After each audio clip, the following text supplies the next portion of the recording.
Life is a winding road, no telling where it goes.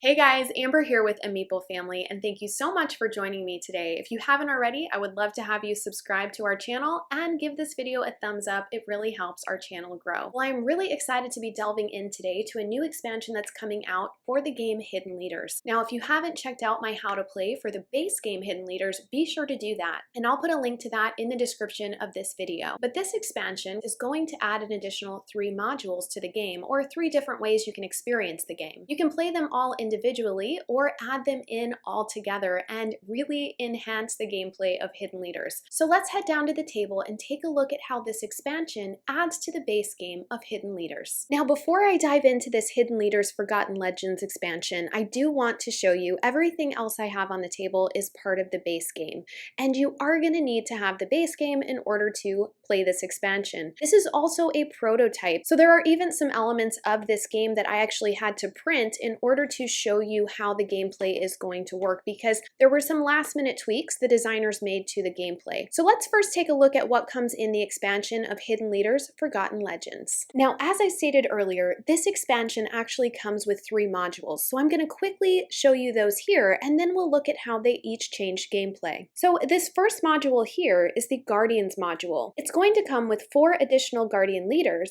21 new hero cards, 6 fate cards, and 1 marker. Next up is our Corruption module. This is going to come with our Corruption card, 1 draw bag, and 18 of these corruption tokens. And the last module in this expansion is called Artifacts, and it's going to come with these 6 artifact cards and artifact tokens. So as I stated earlier, you can add any of these modules to the base game of Hidden Leaders. It's actually recommended by the designer to start by playing each module individually with the base game, and once you become familiar with them, you can even add them all to the base game. So to help you get an idea of how these different modules impact gameplay, let's go ahead and take a closer look at the Guardians module. Now let's take a look at how we incorporate the Guardian module into gameplay with our base game Hidden Leaders. So here I have our 6 base game leaders. Taking the 4 Guardian leaders, go ahead and randomly and secretly add 2 of them to the base game. The other 2 can be set aside. Now we have 8 Hidden Leaders.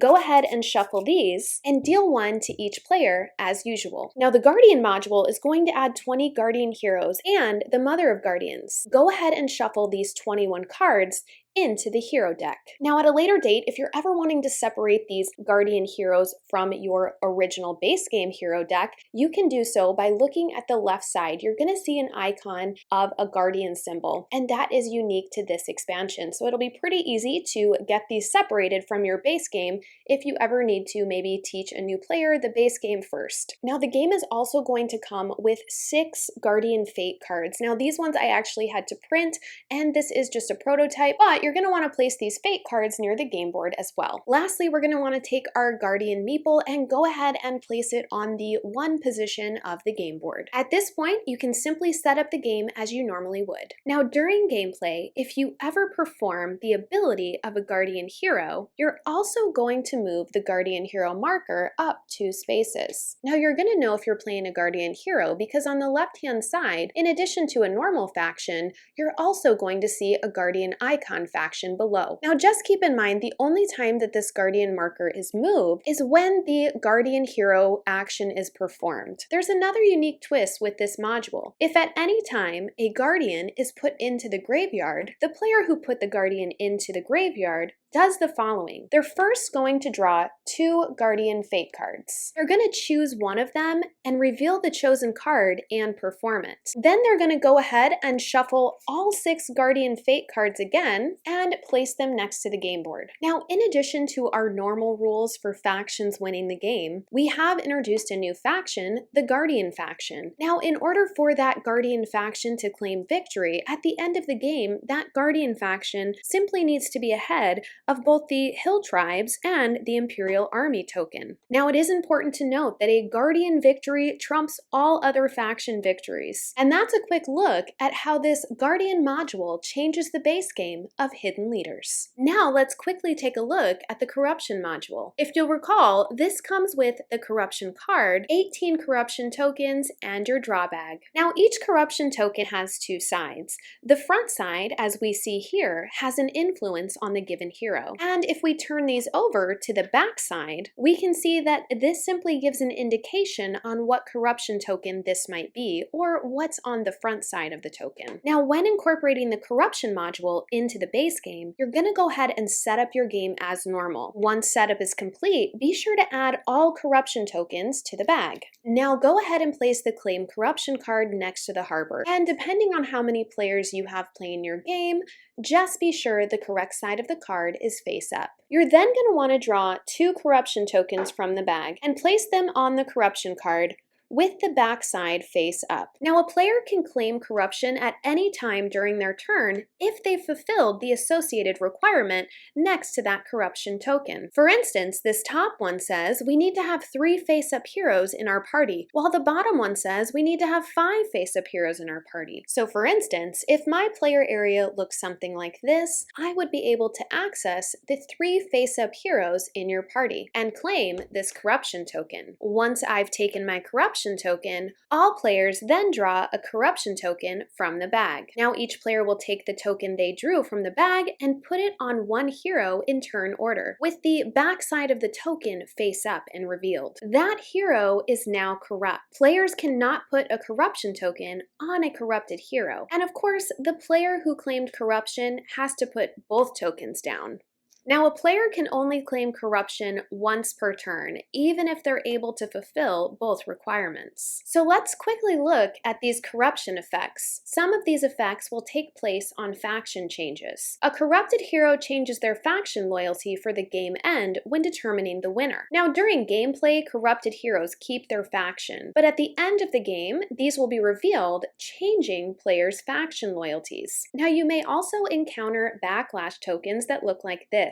When a player buries a corrupted hero, you're going to flip the token over, and if this token is revealed, that player will get to take some backlash on the player who buried their hero by now sending one of their heroes to be buried as well. And lastly, you may encounter a protection token. If at any time during the game, one of your heroes with this token is targeted by another player, you can flip over and reveal this token and prevent that ability from happening to your hero. Once you've activated the protection token, you'll put it back into the box. And that's a quick overview of how the Corruption module works with the base game Hidden Leaders. Now, the last and final module we're going to take a look at is the Artifacts module. Now, this is going to come with 6 artifact cards and 18 artifact tokens. Now, when adding this artifact module into gameplay, you're going to set up the game as you normally would. But in addition, each player is going to take 1 artifact card. Now, each player will put their artifact card face up next to their Hidden Leader card. Every player takes the number of artifact tokens indicated on their artifact card and is going to put these on top of their artifact card. Now, every artifact card comes with an asymmetric ability that players will be able to use throughout the game. Now, of course, whenever a player uses that power, they're going to need to remove one of their artifact tokens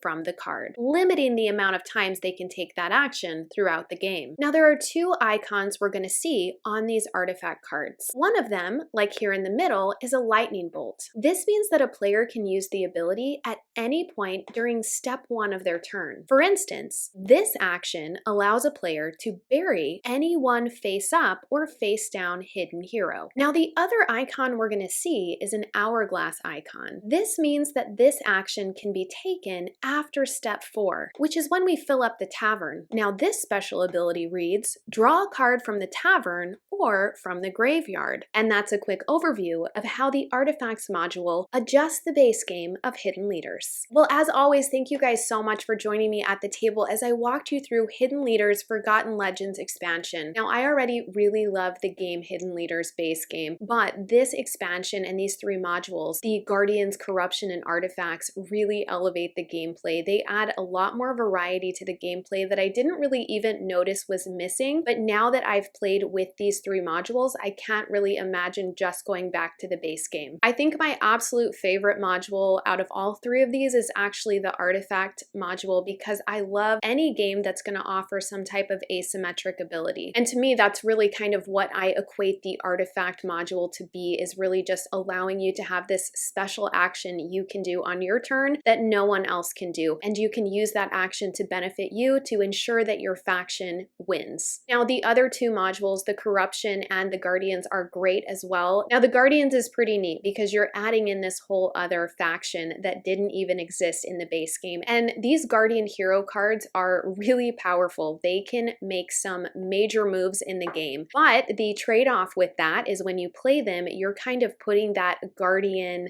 faction in the ring. And if they get in the lead, it can be really hard to get in front of them and win. So that is another element in the game that I just love as well. And then of course the Corruption is great too. It's can be a little bit more of take that. It kind of depends on how those tokens come out, but also a great module addition to the base game. Well, as always with these videos, I hope this gives you a good idea of what's included in the expansion Hidden Leaders Forgotten Legends. Now, just as a reminder, this was a prototype copy that I was able to try out, but I am very excited to see the finalized product that the designers come out with. And I will put a link in the description of this video so you can follow along on the designer's progress and launch date for this expansion. Thank you guys so much for watching, and I'll see you later. Life is a winding road, no telling where it